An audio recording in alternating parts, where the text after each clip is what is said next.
Hello Scorpio, Sun, Moon Rising, and Venus Signs. Kamusta kayo? Sana po ay nasa mabuti kayong kalagayan.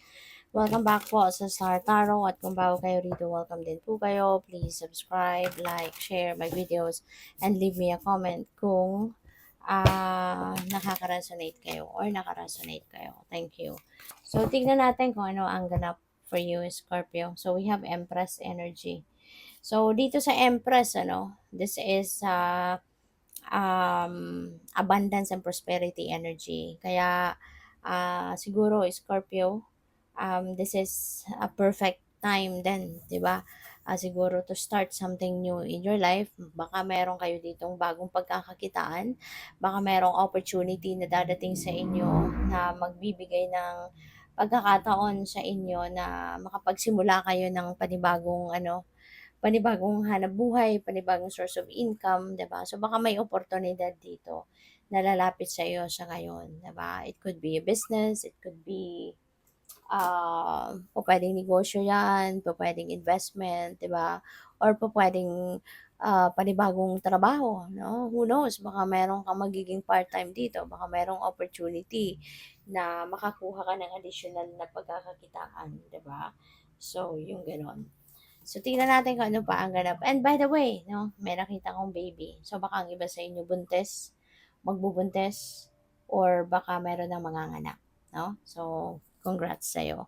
So, we have two of air. Ayan. So, this is decision making, no? You are in the middle of indecision. You are in the middle of, parang you are in the fork in the road energy, Scorpio. Okay? Maybe you are confused. Maybe you are indecisive about something kasi maaaring hindi mo ma-figure out ngayon, hindi malinaw sa'yo siguro sa isip mo ang sitwasyon. Kaya mahirap din naman talaga na magdesisyon if you're not sure about something, hindi ba? So, yun. Possible na ang iba sa inyo rito is parang iniiwasan mo. No? Pwedeng gano'n na baka iniiwasan mo lang kung ano yung iniiwasan mo yung desisyon na ito. Baka ayaw mo pang magdesisyon kaya you are trying to avoid it. Pero, 'di ba, alalahanin mo na hindi rin naman 'yan aalis. 'Di ba? Hindi rin naman 'yan tatalikod sa na kung ano man ang bagay na 'yan unless na talagang mapagdesisyonan mo.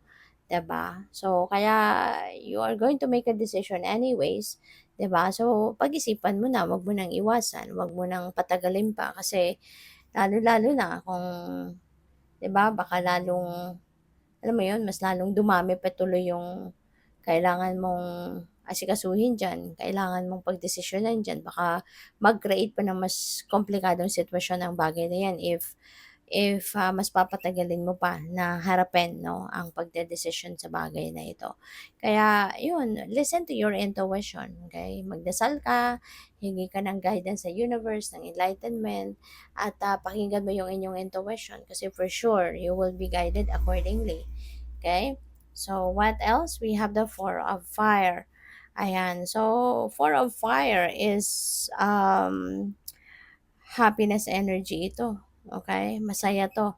This is celebration, mga ganyan. This is a feeling of contentment.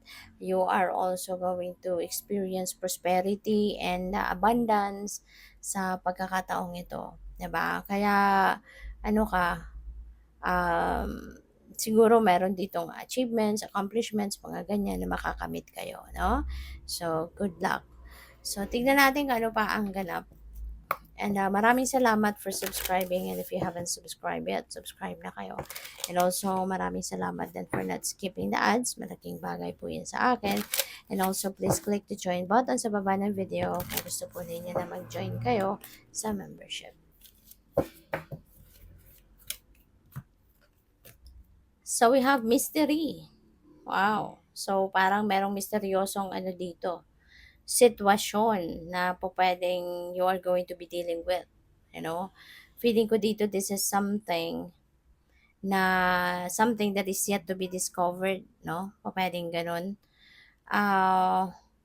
Po pwedeng Scorpio, yung parang parang isang bagay na kailangan mong alamin, kailangan mong matutunan, kailangan mong aralin 'no, parang gano'n.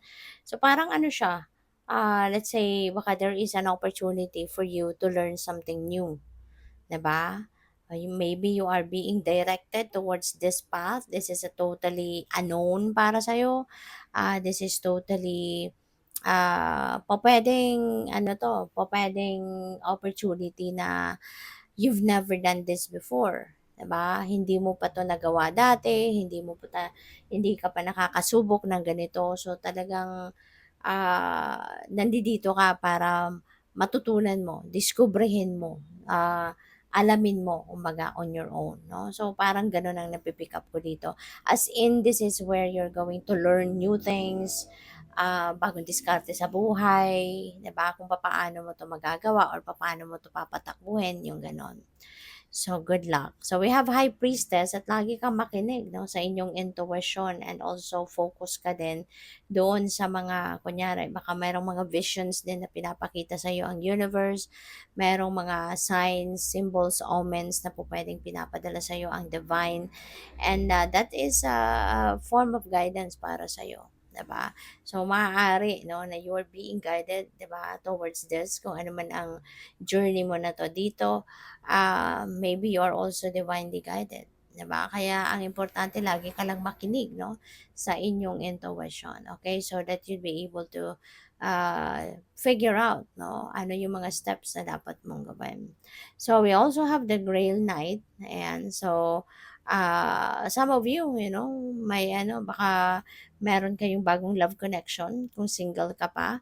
Baka merong bagong love connection, bagong relationship na mabubuo dito between you and another person or probably, baka ang iba sa inyo dito nandiya na sa relationship and, baka you are ano na, you are seeking for, um, leveling up, 'di ba, of your commitment with your person. So, baka may gano'ng mga pag-uusap dito. So yun lalo-lalo na doon sa mga iba sa inyo na yung bang papasok pa lang sa bagong romantic relationship or nagsisimula pa lang kayo sa inyong relationship. So siyempre alam mo yun, yung ano ka pa, makikiramdam ka, 'di ba? Ah, ano ka pa, mag-a-adjust ka pa sa person mo, sa relationship ninyo, yung gano'n. So, make sure 'no, na lagi kang makikinig 'no, sa inyong intuition. Lagi kang makikinig sa wisdom of your body kasi you never know, 'di ba? Hindi mo pa masyadong kilala yung person mo, ah, kapag nag-ano kasi kayo kapag pumasok sa bagong relationship, 'di ba? Lalo-lalo na kung hindi mo naman dating kakilala yung person mo. So, talagang sa bawat araw, bawat minuto na magkakausap kayo, doon mo palang makikilala yung taong ito, 'di ba? Kaya lagi kang makinig 'no, sa inyong intuition because you never know. Hindi natin alam, ang dami ng manloloko sa ngayon, 'di ba? So, hindi natin alam kung 'yan talaga ay sincere, kung 'yan talaga ay totoong-totoo or baka yung taong 'yan ay merong hidden agenda sa'yo. Kaya kailangan talaga na lagi kang may anong tawag dito, lagi kang makikinig, 'di ba, sa intuition mo at makikiramdam ka din. And, 'yun kailangan talaga na bigyan mo ng oras, 'di ba, yung person mo na mas makilala mo pa siya, okay? Good luck sa'yo. Thank you for watching. Love and light. Namaste.